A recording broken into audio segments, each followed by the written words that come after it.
My ship was failing, oxygen running low when I picked up that distress signal from the asteroid. I thought I'd found rescue. Instead, I found her. Solara, a vampire alien who claimed our fates were already entwined. She said I could save her, but it would cost parts of my soul. I had to choose between certain death in space or this ancient curse that promised salvation through sacrifice. The quiet came first. Not the peaceful kind you get between star systems. This was the heavy silence of a predator waiting to strike. It pressed in on the ether's breath, a weight that gnawed at the ship's systems and the captain's nerves. Every minute, another light on the control panel faded. Life support was gasping. Oxygen dipped below 14%. There were no maydays to send, no rescue routes to plot, just the slow, certain drift toward an ending no one would ever find. Then a sound, a single repeating pulse cut through the dead air. It wasn't structured like any distress call Ethan had ever heard. No coordinates, no identification markers, just a raw, rhythmic signal, steady as a heartbeat. It felt ancient. Not a cry for help, a lure, a siren song rendered in cold binary, broadcasting from a chunk of rock spinning in the void. You'd think a seasoned pilot would know better. Deep space psychology is clear on this. Desperation rewires the brain. It makes you see salvation in static, hope in noise. Your own fear starts writing the script. That signal wasn't offering rescue.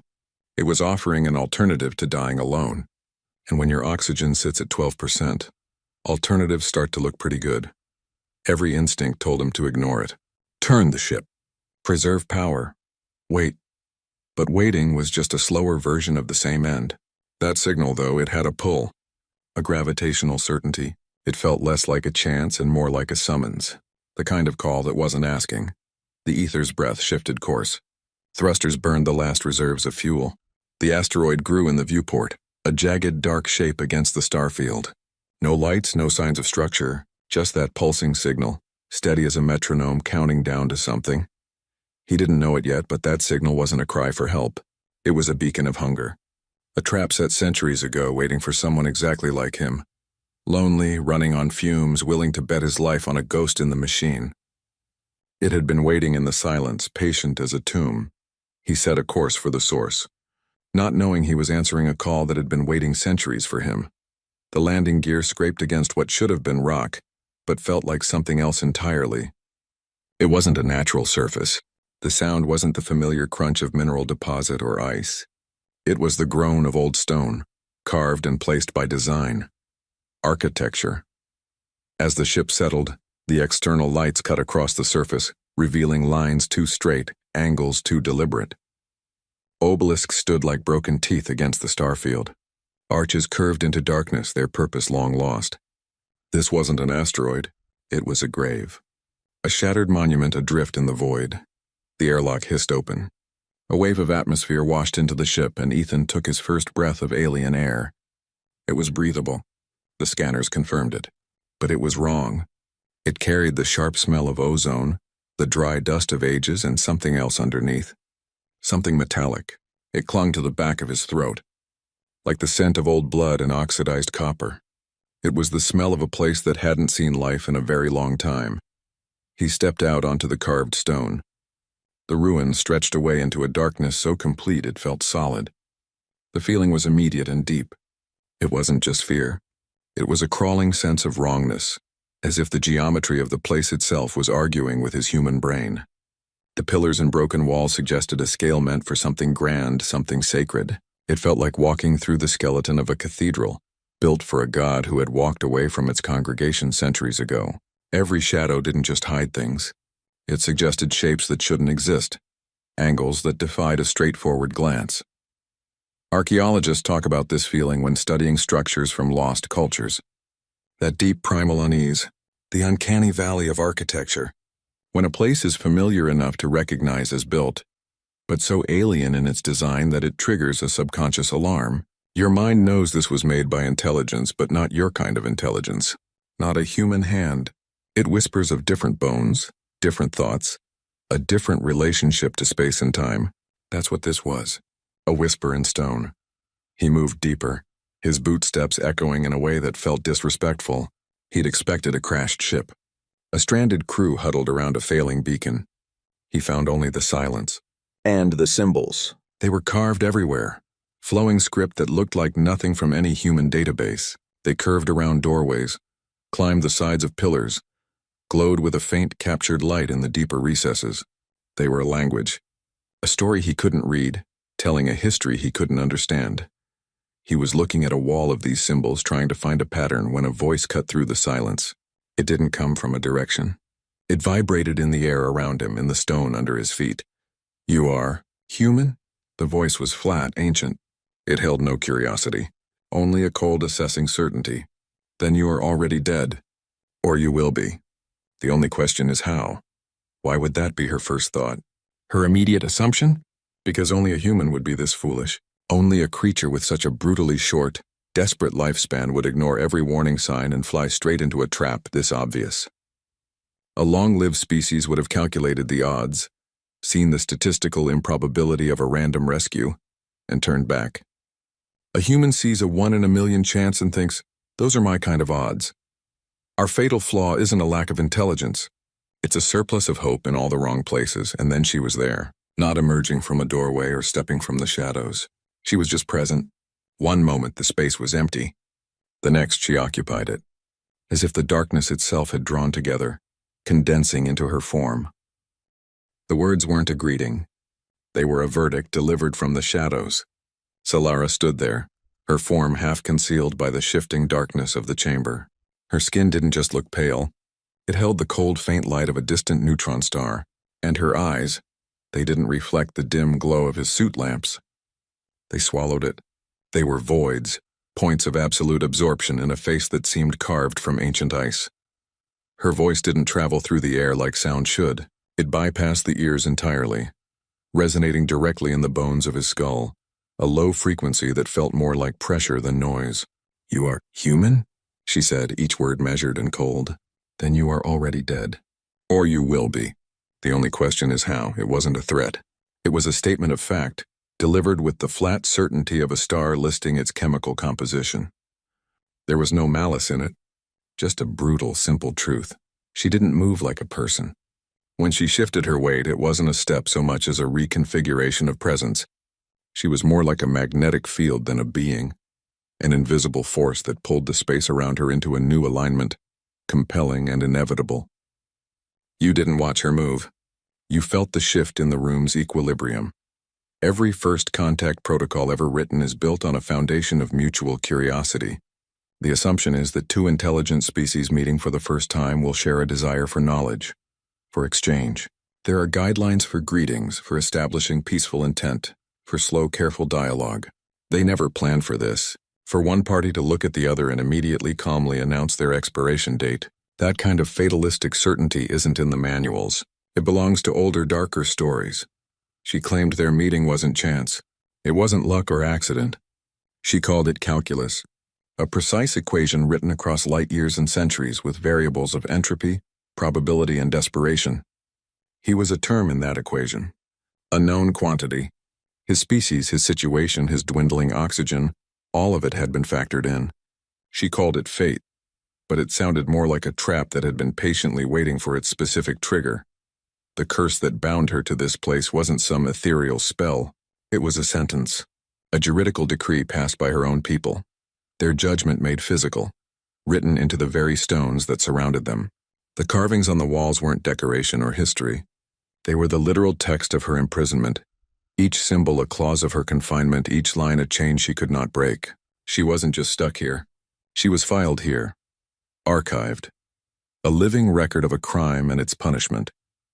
To understand the prison, he had to first understand the crime. And her crime was a refusal to obey. Solara was not always a prisoner.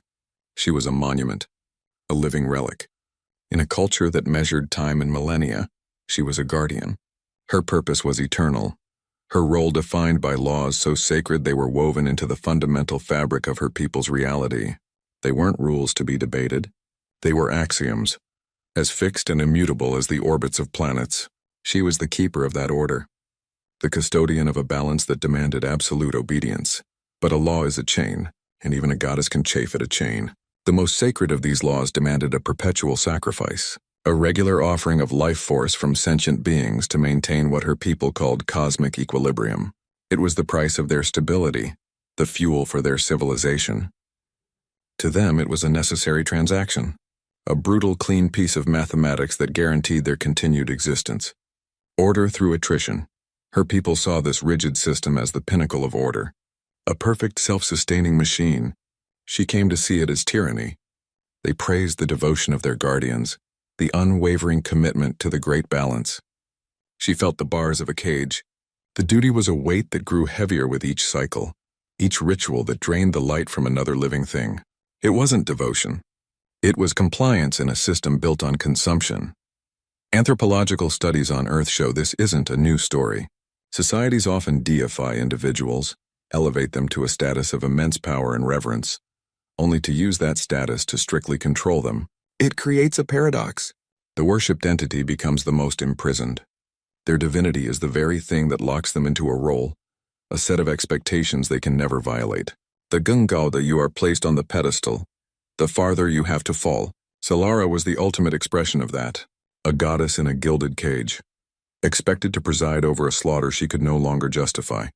Her defiance wasn't a rebellion born of anger or a desire for chaos. It was a choice, a simple, stark decision for life over dogma. She refused to perform the next sacrifice. She stood before the ritual chamber and simply said no. This act of preservation, this choice to value a single life, was the one thing her culture could not comprehend. It was the ultimate heresy. For placing one life above the eternal law, she was branded a monster, a dangerous aberration. Her own people betrayed her because they worshipped her power but feared her autonomy. They revered the idea of her, the perfect, obedient guardian. But the moment she displayed a will of her own, she became a threat to the entire system. They couldn't kill a goddess, so they did the next best thing. They entombed the thing they revered. They built a prison to hold the power they were afraid to destroy, ensuring it could never challenge their dogma again. They preserved their monster in a cage of stone and magic. The punishment was exile. But exile alone wasn't enough for a being of her nature. They had to make sure she could never come back. Solara didn't ask for his help.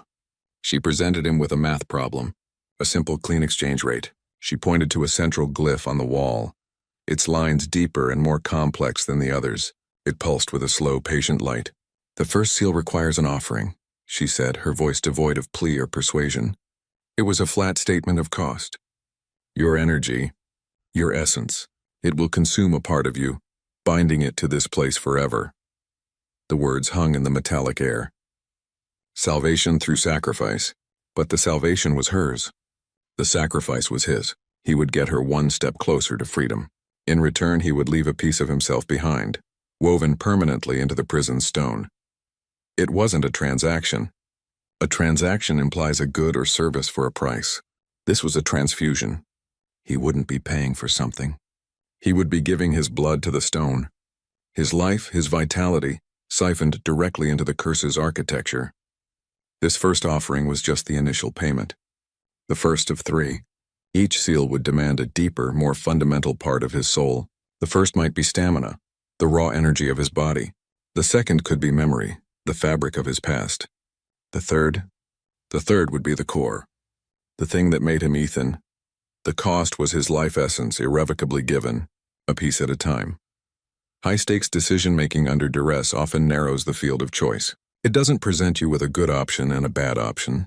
It presents you with 2 terrible outcomes and asks which flavor of hell you prefer. Die slowly alone in the dark of your ship, your oxygen bleeding into the void, or die by inches here in this ruined tomb, your very soul fed to an ancient machine. One death was passive, a slow fade to black. The other was active, a conscious choice to be unmade. The choice wasn't between life and death. It was between 2 different kinds of death. He looked from the glyph to her pale, impassive face. There was no reassurance there. No promise that the sacrifice would be worth it. Only the stark reality of the equation. He could feel the faint drain of the prison even now, a subtle pulling at the edges of his consciousness. That was the passive feed. This would be active, a directed, deliberate transfer. He raised his hand. The air around the glyph seemed to thicken, to hum with a low anticipation. The stone didn't feel cold anymore. It felt hungry. He placed his palm flat against the central glyph. The choice was made. The moment his skin touched the carved lines, he understood. The cost wasn't metaphorical. It wasn't symbolic. It was a physical law, as real and violent as a breach in his ship's hull. The stone was not just rock. It was a mouth. And it was now open. The cold fire erupted from the glyph the moment his palm made contact. It didn't burn. It wasn't that kind of heat. This was a deep, invasive cold that crawled up his arm, moving against the flow of his blood. It wasn't attacking his skin or muscles. It was pulling something out from the core of him, a draining sensation, precise and surgical, like a needle finding a vein you never knew you had. There was no anesthesia for this, no way to numb the feeling of your own essence being drawn out. He could feel it happening, a hollowing out. It was the strangest kind of pain. Not a sharp sting or a dull ache, but a profound sense of loss occurring in real time. It felt like watching warmth and strength, things he had always taken for granted as just part of being alive, being siphoned away, pulled into the ancient hungry stone.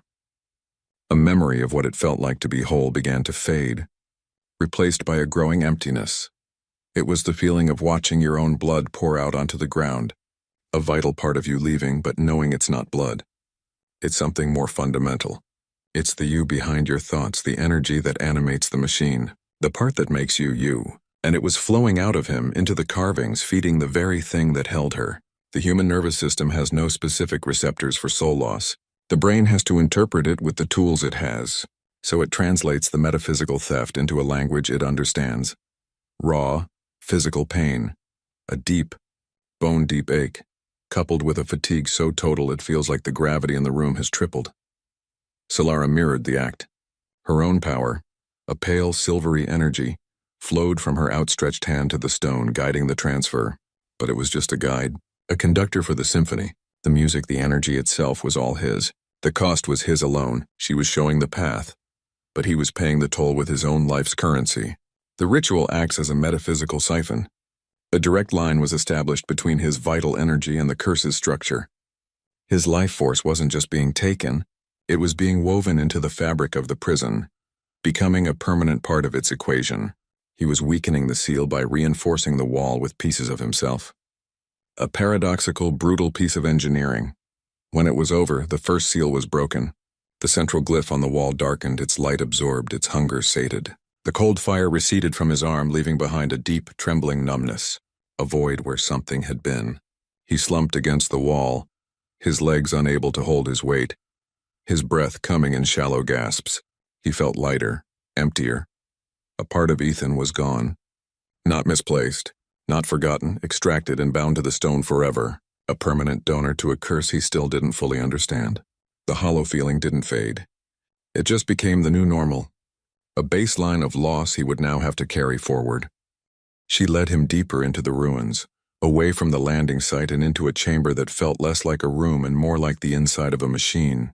The walls were covered from floor to ceiling in intricate flowing script. The symbols pulsed with a faint internal light, a slow and rhythmic glow that made the stone seem alive. This wasn't just writing. It was the language of her curse. "They carved my sentence here," she said, her voice a low hum that matched the light's rhythm. Each symbol a clause, each clause a chain. The light seemed to quicken as she spoke, as if hearing its own story. Ethan reached out not to touch, but to feel the energy radiating from the stone. It wasn't warm. It was a dry, static chill. The carvings weren't inert markings. They felt like watching a predator sleep. You could see the slow, steady breath, the occasional twitch of a muscle. You knew it was resting, but you also knew with absolute certainty that it could wake up and feed at any moment. The entire chamber was a loaded weapon, and he was standing in its sight. The concept of binding magic or advanced technology often circles back to a fundamental principle. Energy cannot be created or destroyed, only transferred. Her prison wasn't just a physical barrier. It was a system, a self-sustaining mechanism that required a constant input to maintain its output. To keep a being of her power contained, the cage itself had to be powerful, and power has to come from somewhere. The curse was a living thing, sustained by a terrible, precise balance. To keep her contained, it needed to consume. It ran on a fuel no different from the rituals she had refused to perform. This was the sacred law she had defied, the one that branded her as a heretic, a mandate demanding the perpetual sacrifice of innocent lives to maintain what her people called cosmic balance. It was a brutal equation, Sustained existence required regular scheduled death. She looked at that math and found it monstrous. Her crime was a refusal to uphold a balance built on slaughter. She chose a single conscience over an eternity of complicity. For that, she was given a prison that embodied the very principle she rejected. A cage that could only exist by draining the life from others. And now the mechanism was hungry again. It had been centuries since it last fed. The pulse that lured him in wasn't a call for help. It was a dinner bell, a signal that the system's reserves were critically low and required a new energy source. He had flown right into the open mouth of it.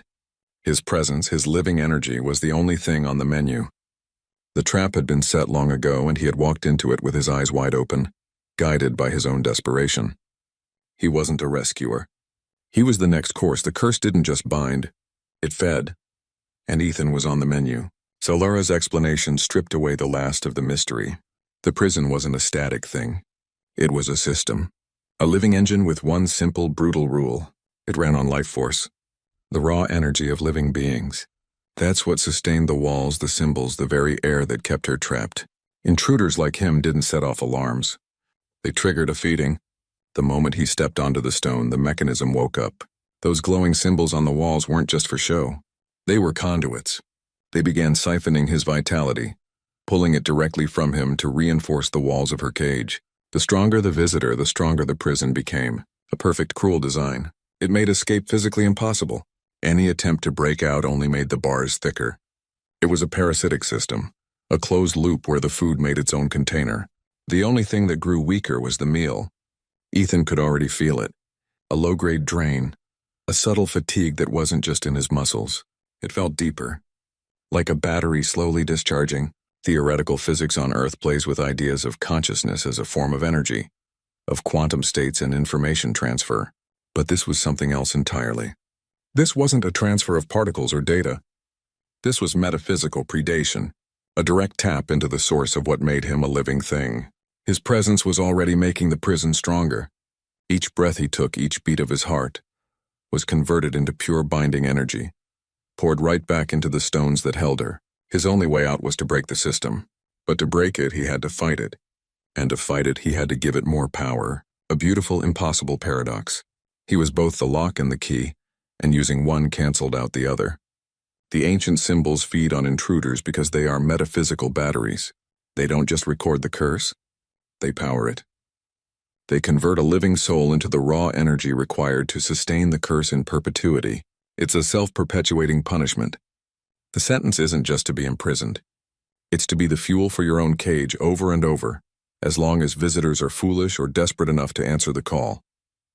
To break the cage, he would have to feed it himself, willingly, a bite at a time. Ethan slumped against the wall, his body shaking from the aftershock of the ritual. The emptiness inside him felt like a new permanent organ. He looked up, expecting to see the same impassive goddess who had just guided his draining, but something had shifted. The magnetic compulsion that had surrounded Solara was gone. Her posture, once rigid and imposing, had softened. The aura of ancient power receded, leaving behind something quieter, more human. The goddess was gone. Only the woman remained. Her voice, when she spoke, had lost its vibrational edge. The sound no longer rattled his bones. It was just a voice now, thin and worn. "I have not spoken to another being in 300 of your years," she said. The words were simple, a statement of fact, but they carried a weight that made the cold stone around them feel heavier. "The silence here is its own prison." It wasn't a complaint. It was a confession. The admission hung in the metallic air, more revealing than any display of power. Her loneliness wasn't a sentiment. It wasn't a feeling she could chase away with a distraction. It was a physical fact as palpable as the cold stone under his hands. It was the taste of the air, the texture of the shadows, the constant, unending hum of nothing. It had weight and dimension.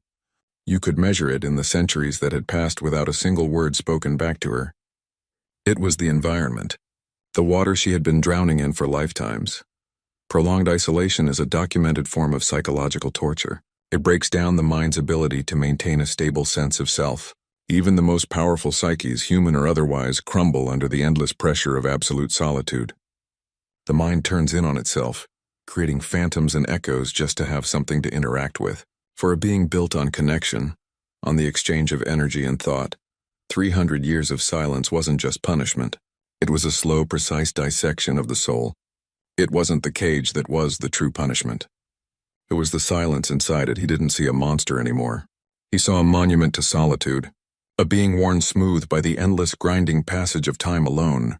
Every sharp edge of her power, every defensive posture had been a reaction to that solitude. A shield against the crushing weight of being the only conscious thing in a tomb of her own making. The fierceness wasn't her nature. It was a scar.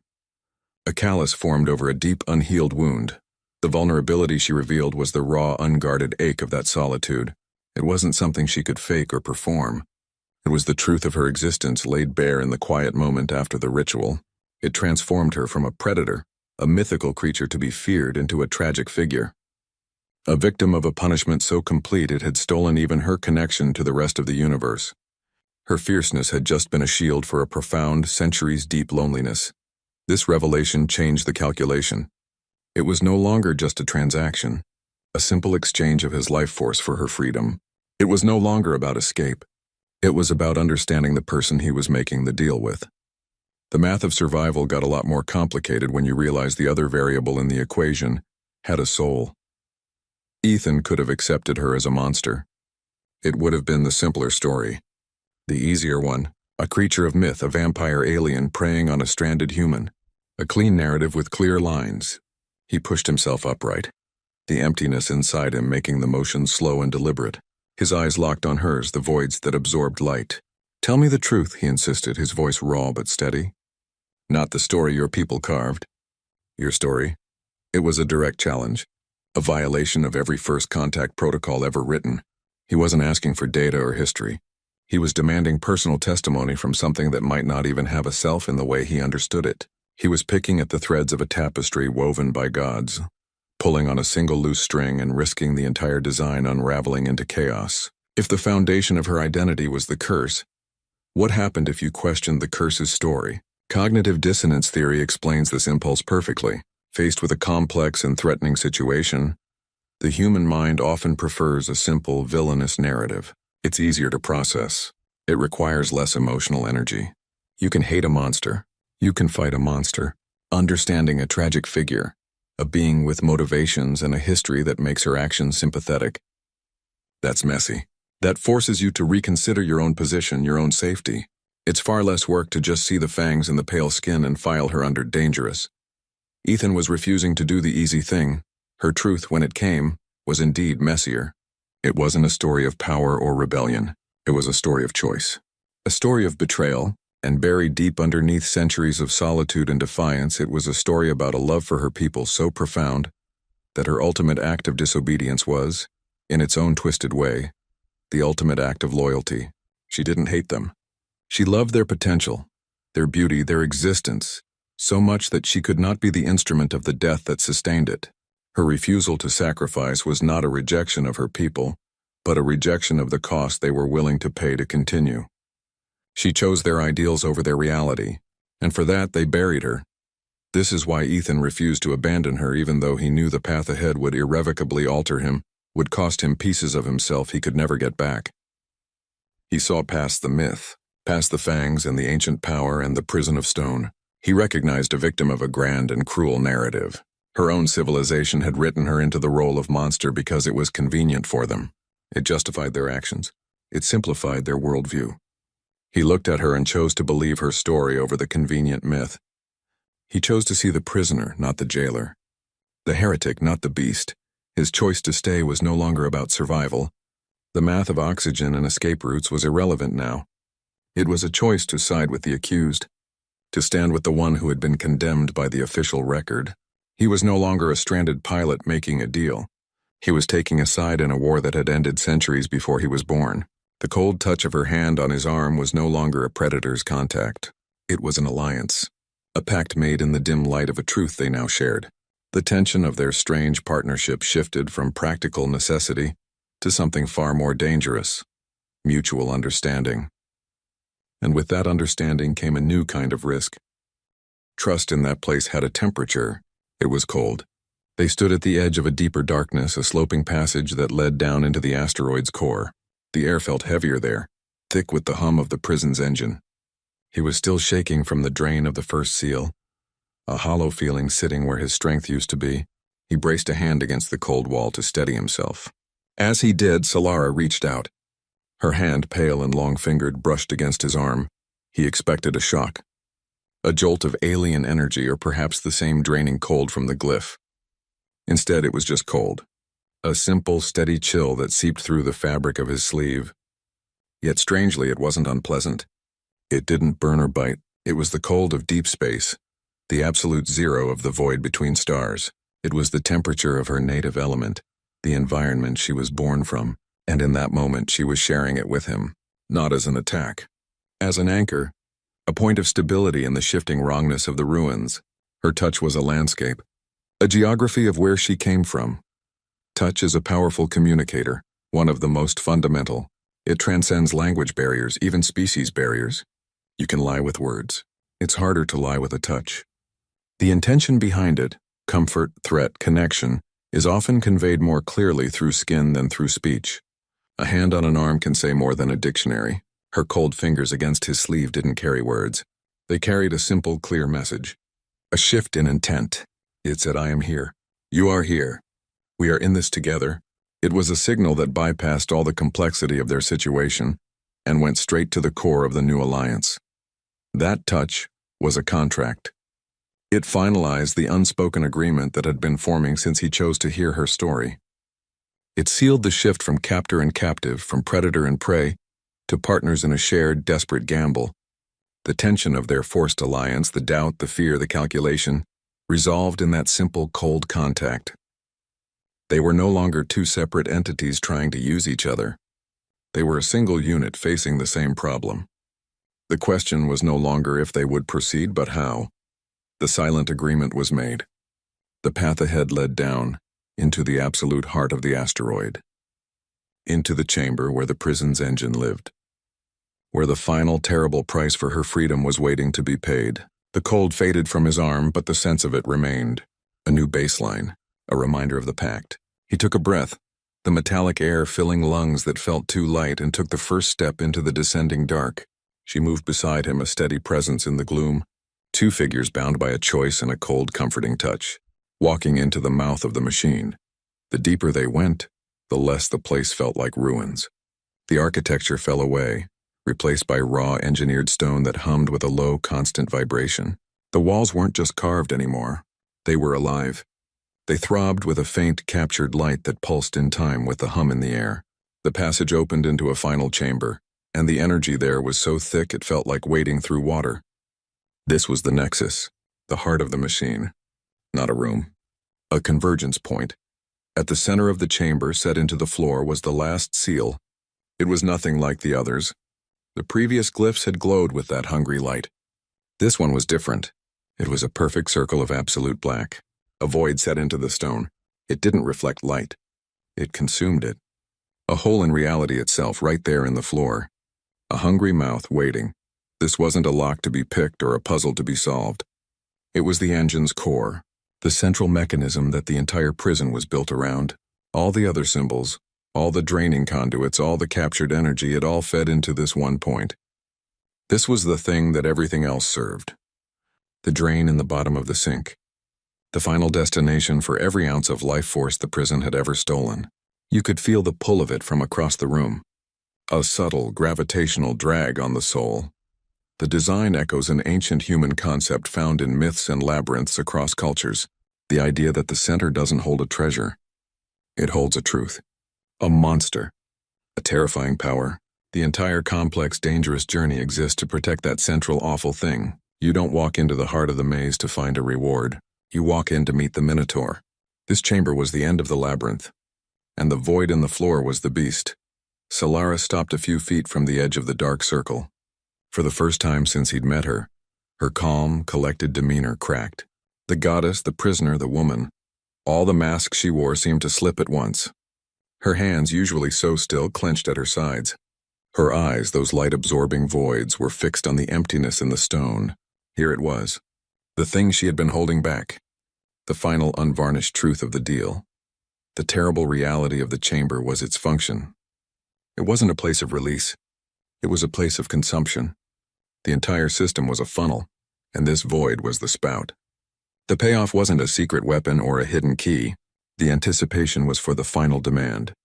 The last brutal requirement to break a curse that was, by its very nature, designed to be unbreakable. The nature of the place built the tension for what was coming next. The air didn't just hum. It vibrated with a silent pent-up scream of energy. The void in the floor seemed to deepen as they stood there, as if aware of their presence, ready for the final course. The anticipation wasn't for a reveal. It was for a verdict. The resolution of every choice that had led them to this point, narrowing down to a single, inescapable moment at the edge of that darkness. And the truth was a simple, brutal equation. Solara turned to him. The goddess, the prisoner, the woman, all were present in her eyes. The serene mask of power, the raw ache of loneliness, the flicker of individual will, they all surfaced at once, visible in the dark pools that were her eyes. She didn't look at the void in the floor. She looked only at him. Her voice, when it came, was flat, final. Stripped of all its earlier resonance, it was just sound now, a verdict being read. The curse requires a counter-energy, a life for a life. The mathematics of exile are absolute. There was no room for negotiation in her tone. It was the recitation of a fundamental law of the universe as fixed as gravity. The final seal demands an offering, she continued, the words hanging in the humming air. My life, or yours. She let the statement sit there. No elaboration. No justification. It was the bottom line. The final term in the equation they had been building since he docked his ship. There was no third option. No clever trick, no hidden loophole, no way to cheat the system. The mechanism was too perfect, too brutal in its simplicity. It was the oldest transaction in the universe. The base currency of existence.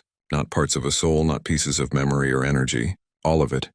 The entire undiluted life force of one of them. A complete transfer. One consciousness extinguished, to fully power the breaking of the curse and liberate the other. Ultimatum games in psychology show a fascinating pattern. When faced with an all-or-nothing choice, a take-it-or-leave-it deal with massive consequences, people rarely act in their pure self-interest. The rational choice is often clear: preserve yourself. But humans, and presumably other sentient beings, are not purely rational. Emotion, fairness, a sense of justice, a sudden bond with the other party, these things warp the decision. The choice becomes about more than survival. It becomes about identity. What kind of person are you at the moment of absolute truth? She had laid out the terms with no pressure, no attempt to sway him. It was the ultimate test, and she was the proctor, waiting to see his answer. She offered him the choice she was never given. Her people had sentenced her. They had carved her fate into stone without consultation, without a trial, without a moment's consideration for her side of the story. They handed down the verdict and built the prison. Now, standing before the engine of her captivity, she presented Ethan with the same brutal math, but with one critical difference: agency. The freedom to choose his own sacrifice, to willingly give what was demanded, or to walk away and condemn them both to their separate, lonely ends. It was a gesture of profound respect and a reflection of her own tragedy. The impossible choice was a direct transfer, a metaphysical transaction where one life force would be completely consumed to provide the explosive energy needed to shatter the final bonds of the curse. The prison's core required a specific massive energy signature to overload, the total essence of a sentient being. It wasn't a battle. It was a substitution. One soul for another, her freedom purchased with his death, or his continued existence ensuring her eternal imprisonment. The mechanism was indifferent to which. It only cared that the balance was paid in full. She expected him to flee, to recoil from the edge of that dark circle, to choose the painful, hollowed-out life he had left over certain immediate annihilation, to be in the end exactly what her people believed all humans were: fragile, self-interested creatures concerned only with their own brief moment in the light. She had given him the truth, and she expected that truth to send him running. It was the logical outcome. He surprised her. Ethan looked from the hungry void in the stone to the tragic figure beside it. The black circle promised nothing. Her pale face held everything. The calculation in his head, the one that had been running since he first heard that signal, finally finished. The numbers settled. The answer was clear. His voice came out steadier than he felt. the hollow space inside him giving the words a strange, flat resonance. "I came here of my own choice," he said. The statement was simple, a fact. "I don't know why, but I believe you're worth it." It wasn't a grand speech. It was just the truth, stripped down to its core. It wasn't a declaration of love. That would have been simpler. More dramatic. This was something rarer and infinitely more dangerous. It was a declaration of faith. Raw, unreasoning faith in the story she had told him. Faith in the truth he had seen in her eyes during that unguarded moment of vulnerability after the first ritual. Faith that the being who had been condemned as a monster was, in fact, worth the ultimate price. He was betting his entire existence, every memory, every possibility of a future, on a feeling, a gut-deep conviction that her freedom mattered more than his continued existence. He was staking his life on a truth that had no evidence, no proof, only the certainty he felt in his own hollowed-out bones. Life or death decisions under extreme duress often work this way. The brain, flooded with stress and facing an impossible horizon, doesn't always run a complex cost-benefit analysis. It often crystallizes around a single core value or belief, a principle, something so fundamental to a person's identity that it overrides the most basic programming of all, the instinct for self-preservation. For some, that value is duty. For others, honor or love. For Ethan, in that moment, it was a belief in basic justice. He had heard her story. He had seen the injustice of her punishment, and he chose to side with the condemned, even if the cost was joining her in that condemnation. The instinct to survive was silenced by a louder, more profound need to make a stand for what he felt was right. Solara, for the first time, seemed truly shaken. Her composure, that ancient, impenetrable calm that had survived centuries of solitude, shattered. It didn't fall away in pieces. It collapsed all at once. Her posture, usually so still and regal, seemed to soften and waver. The dark pools of her eyes held a new emotion, something that looked like pure, unadulterated awe, and right beside it a deep and immediate grief. She had expected calculation from him, self-interest, the predictable response of a mortal creature clinging to its brief life. She had prepared for bargaining, for fear, for rage. She was completely unprepared for this, for a willing, quiet acceptance, for a sacrifice offered without condition. The emotional resolution of his choice was the final step in his character's arc. He had started as a man focused solely on self-preservation, a captain trying to save his own skin. He had become something else entirely, a man who had willingly walked past that instinct, through the fear and the pain and the loss, to arrive at a point of pure altruistic sacrifice. He wasn't dying for a cause or a person he knew. He was dying for an idea, for the idea that she deserved a chance. His arc was complete. The journey from fear to faith. The tension of the moment broke. The decision was made. The terms were accepted. There were no more calculations to run, no more secrets to reveal, no more arguments to be had. The path forward was singular and absolute. There was only one thing left to do, one final action to consummate the vow, speak the word that would complete the circuit and finalize the transaction, to give the engine what it demanded. Solara. He didn't shout it. He breathed it. A key turning in a lock, he spoke her name. Not the title her people gave her, not the label of guardian or monster carved into the stone. Her name, the one she had given him in a moment of raw, unguarded trust. The word was soft in the humming air of the chamber, a fragile sound against the immense pull of the void. It was an intimate offering. The final piece of the transaction, the void in the stone, flared. Not with light, but with a deeper darkness, an absence so complete it felt like a physical force. It didn't move, but it reached for him. A tendril of pure negation lancing out from the center of the circle, fast and silent. It connected with his chest and the unraveling began. It was like being taken apart at the seams. Every memory, every sensation, every spark of life that made him who he was, it all began to pull loose, drawn toward that point of infinite hunger. He felt childhood summers on a planet he'd never see again dissolve into the stream, the feel of his ship's controls under his hands, the taste of real coffee, the ache of the hollow space left by the first seal. It all flowed out of him, a river of self pouring into the void. The power of naming is an archetypal concept found across human cultures. To know the true name of a thing is to have power over it. To speak it is to invoke its essence, to summon its reality.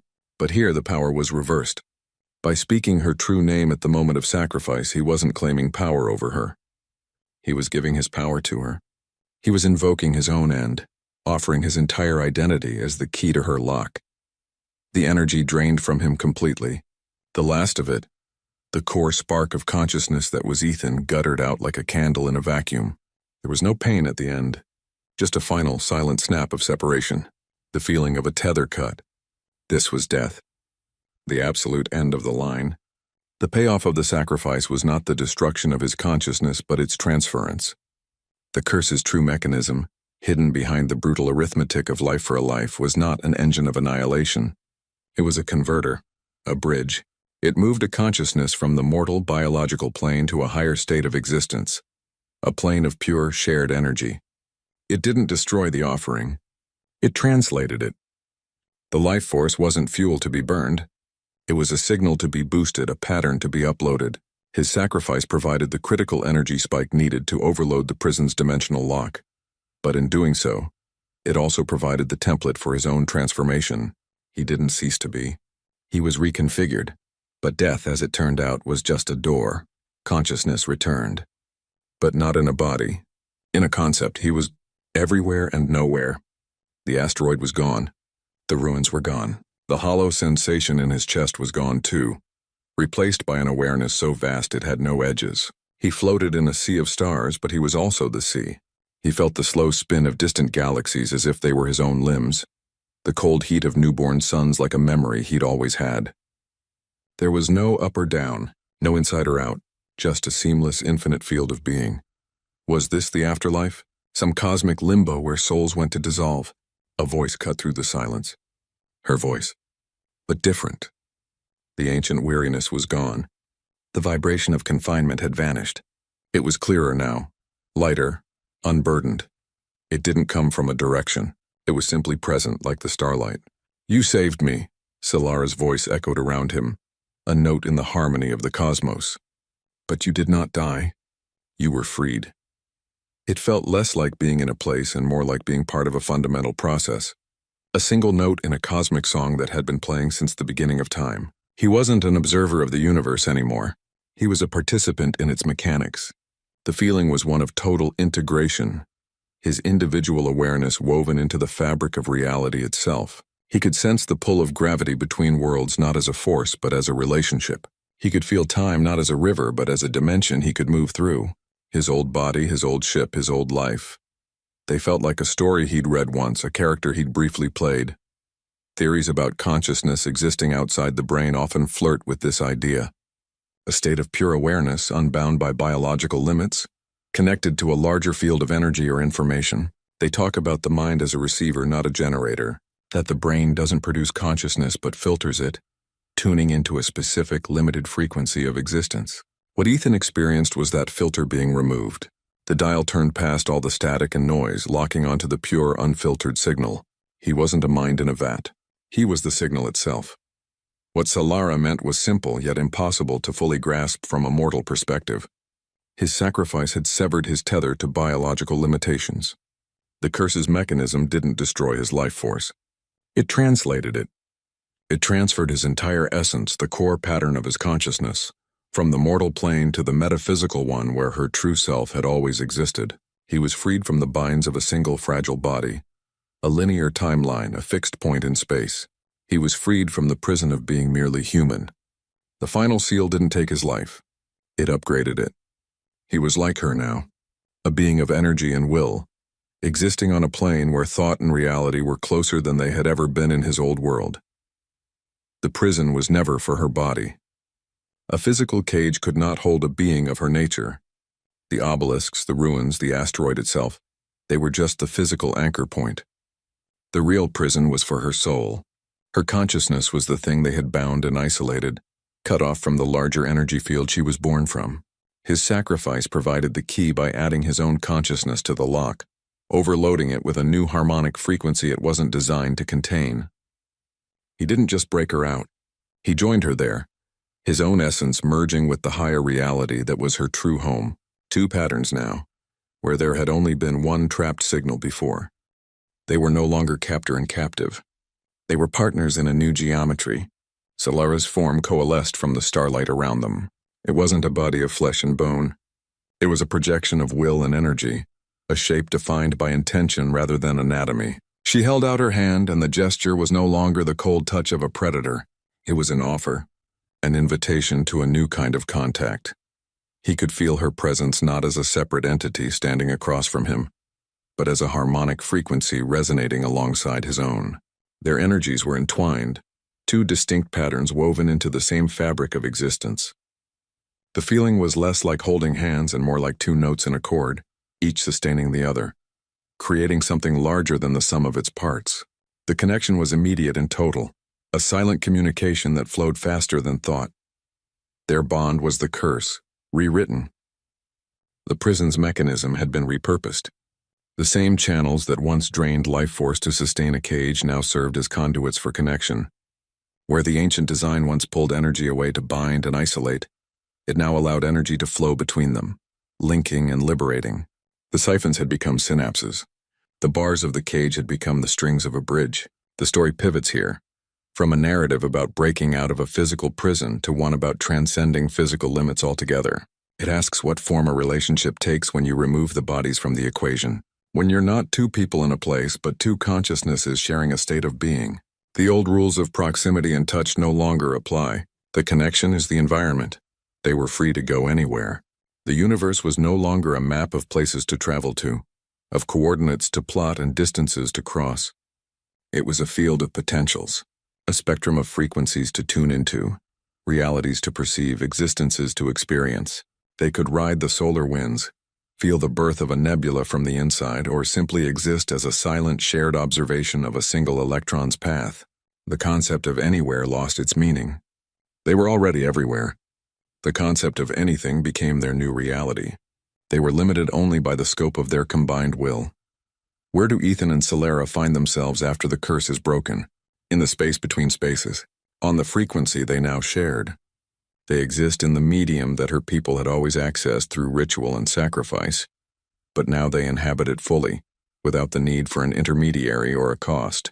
They are in the substrate of reality itself, the foundational layer that underpins the physical universe they once knew. They are not in a location. They are in a condition, a state of being that is itself their new home. The choice of what came next was theirs to make, together. The path wasn't laid out before them. They would have to define it with every thought, every shared intention. The freedom was absolute, and the responsibility for shaping it was now theirs alone. They were no longer pieces in someone else's equation. They were the writers of their own. The infinite stretched out before them, not as a void but as a blank canvas. And they held the brush. The past wasn't gone. It was just a lesson now, a single note in their new song. The echoes of the curse, the betrayal, the crushing weight of centuries of loneliness, they remained as memories. But they no longer held power. They were like old scars. You could trace the lines, remember the pain that made them, but they couldn't hurt you anymore. The history was still there, but its grip had been broken. Freedom wasn't the absence of history. It was the new ability to wear that history lightly, like a cloak you could take off if you chose, not chains welded to your bones. They could feel the faint magnetic pull of their old lives, their old worlds, like distant gravity wells exerting a subtle, sentimental tug. The ether's breath drifting in the void. The cold ritual chambers of her people. These were still points on a map, but they were no longer destinations. They were in solar sail now, powered by choice, not by desperation or obligation. The solar winds of this new existence pushed them forward, and they could set their own course. Post-traumatic growth theory describes this kind of transformation. It's the psychological shift that can happen after a profound crisis, when an individual doesn't just recover from trauma, but finds entirely new meaning and strength because of it. The experience fundamentally rewires their perspective, their old priorities, their old fears, their entire understanding of what's possible. It all gets replaced by a new, often radically different worldview. The crisis becomes the catalyst for a level of growth that would have been impossible without it. The pain becomes the price of a wider lens. Their sacrifice hadn't been about loss. It had been about exchange, a trade. They had willingly given up a limited, linear existence, bound by a single body, a single timeline, a single point of view, and in return, they had gained an infinite one. They traded the candle for the starfield, the prison of self for the freedom of connection. The cost was absolute, but so was the return. This shared sacrifice is what forged a bond that transcends mortal existence. By willingly offering up their former lives, by both paying the ultimate price of their old identities, they didn't just break a curse. They performed a metaphysical merger. Their individual essences, released from their biological containers at the same moment and for the same purpose, didn't just mix. They fused on a fundamental level. The energy patterns that defined Ethan and the energy patterns that defined Solara became inextricably woven together, creating a new, shared consciousness. It was a new entity, born from mutual sacrifice that exists beyond the concept of individual mortality. They are no longer two beings working together. They are a single we experiencing the universe. Hand in hand, or whatever the energy-based equivalent of that gesture was in their new state, they looked not back at the ruins of what was, but forward into the everything of what could be. The past was a closed book. The future was an empty page, and they held the pen. The infinite stretched out before them, not as a void to be feared, but as a canvas awaiting its first brushstroke. Their story wasn't ending. It was just beginning on a scale they were only starting to comprehend. The story reframes sacrifice not as an end, but a doorway, a trade of the old self for something new. It asks what you'd be willing to give up. Not just things, but the very shape of your soul. What version of you waits on the other side of that choice? Their story ends where most myths begin. Two figures no longer bound by stone or flesh, but by light and will. They step forward not into darkness, but into the infinite, forever entwined not by a curse, but by a choice made in the cold and the quiet.